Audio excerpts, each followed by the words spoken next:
Il-kap tal-Partit Nazzjonalista Alex Borch wiegħed li gvern ġdid nazzjonalista iraħħas il-kontijiet tad-dawl u l-ilma b'medja ta' 30% lill-familji.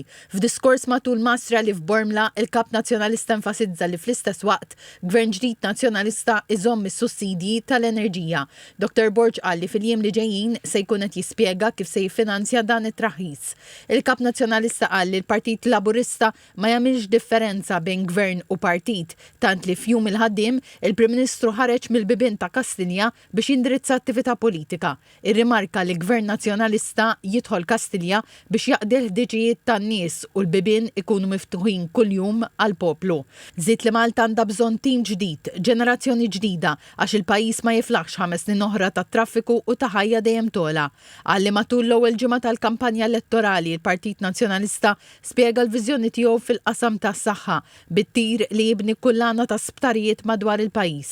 Tenna l-proposti biex l-istipendji taż-żgħażagħ fil-qasam tas-saħħa jolgħu għal madwar 1,000 euro fix-xahar li kull student jingħata żieda fl-istipendju ta' 25%, 5 snin bla taxxa għall professjonisti tas-saħħa li jirritornaw Malta u screening tas-saħħa b'xejn għal kull ħaddiem. Qal ukoll li għal Għawdex il-Partit Nazzjonalista ħabbar 110 proposti konkreti biex jagħti nifs lill-Għawdex. Żied li fl-ewwel mitjum tiegħu jinnegozja pakkett finanzjarju b'saħħtu għal ħaddiema kollha fis-settur tas-saħħa. Il-Kap Nazzjonalista qal li jieħu gost li l-Prim Ministru ikkopja l-proposta tiegħu fosthom tal-4-day week u ta' 5,000 euro għal kull wilt.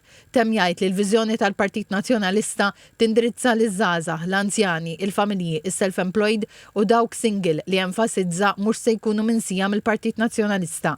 Temm jgħid li l-Partit Nazzjonalista żgur mhux se jagħlaq dar tal-anzjani kif qal għamel il-Partit Laburista f'Bormla u ma tahomx soluzzjoni.